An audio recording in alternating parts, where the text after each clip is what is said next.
So another topic, I guess, that comes up in non-duality is this idea of non-doership and how there's no doer and there's no thinker and there's no one at all this type of thing. And what happened here was the formation of a very bizarre and sort of contradictory, well, not that there can be a religion that isn't contradictory, but a sort of religion based on the idea that I'm not the doer and I'm not the one responsible, and various things like that. But not underneath that was, well, why am I still suffering? If I'm not the doer and I'm not responsible and I'm not making choices, then how come they're still suffering? So basically what happens is it's a taking on board of concepts that are meant to dismantle other concepts. So the pointer, there is no doer, points to the realization of non-duality, which is that life just happens by itself without independent, separate doing entities. You know, okay, so as a doer, what does it mean to be a doer? So apparently around the age of around 2.5, something comes into the organism called me, the separate self idea of being the one who's in control and makes choices and who has sort of an obligation or a necessity to change things. So if I'm a doer, it implies that I'm a separate entity who acts of its own power. So I have sort of a control center that moves into the world of itself. So I'm separate. I'm a separate entity, and that has to be hammered away at over and over. The illusory nature of this separate entity, and the pointing to the stillness or presence that is real. You can say I am that presence, or you can say that this is the presence that's real. It's the foundation, or you could say the bottom line. I think Nathan Gill has a book called Being the Bottom Line, or being is the bottom line, or something. So it's the idea of being a doer. So what does that mean? So if I'm a doer, it implies that here's the world, I'm in it as a separate entity, and I'm exerting power over this world using my body. So, I have hands, right? And I'm grasping at objects. Here's an object, here's another object. And I'm doing things. I'm manipulating my environment. I'm choosing, here's the phone. I'm choosing what to do in order to act on my separate environment to make things better for me, really. And that can include, helping others. So I'm doing helping. I'm a student right now at Durham College, and I'm in Oshawa. I'm based in Toronto, by the way. I don't know if anyone wanted to ever form a meeting in Toronto. I don't know if there are any non-dual ones yet, but that's certainly something that can happen. But anyway, yeah. So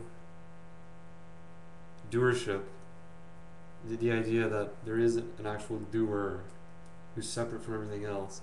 And this brings up things like guilt and pride and a lot of shoulds, coulds, and woulds, and that sort of nostalgic, time-based suffering that can come out of a real conviction that I am actually choosing things, or rather that there is an I that chooses things. Because the belief system is that I'm not choosing, that things just happen, and poor me that has no power to do anything about it. But see, the actual seeing is that there is no such I to have or not have power to exert control over what is. You could say I am what is, I'm not something in what is. So it's like, I have things to do, I'm manipulating papers, and I'm doing it based on choice. So the pointer of there is no doer is meant to simply destroy that concept.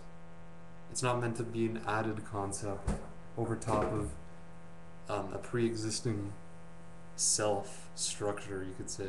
It's meant to be a pointer to dismantle very deep concepts, deeply ingrained truths they're not concepts, they are real in experience. So in experience, for maybe whatever amount of time, it was that I was the doer.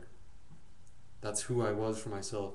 I am for myself a doer, an entity that does things. I'm located in the body, maybe, and I'm the center, I'm the controller.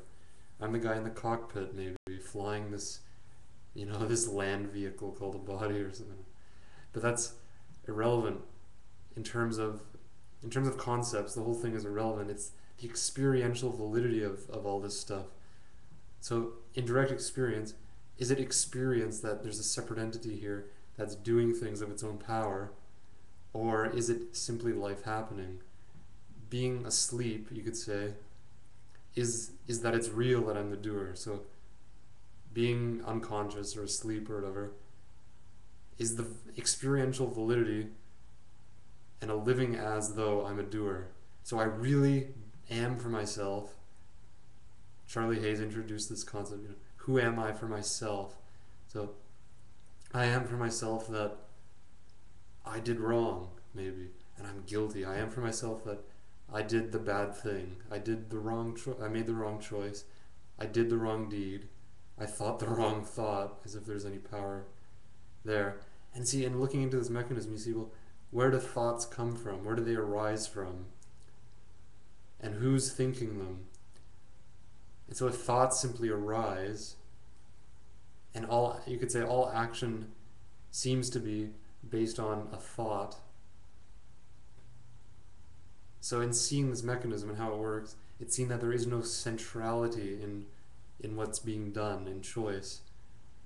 It all arises spontaneously, you could say, as a pointer. And that happens anyway. It happens whether this is seen or not. So it's, in a way, this whole thing is absolutely irrelevant. This whole important non-dual stuff, I thought it was important as a seeker. This whole non-dual game that I got myself into, it was sort of the highest thing that could happen, or enlightenment's the coolest thing ever. It's a lot better than doing drugs and having a functional relationship. But it's this whole thing is really just another appearance, this whole non-dual game. But in another way, you could say what we're doing here is telling a tale, a story, that has the potential to deconstruct everything, including itself. It's a self-destructive message.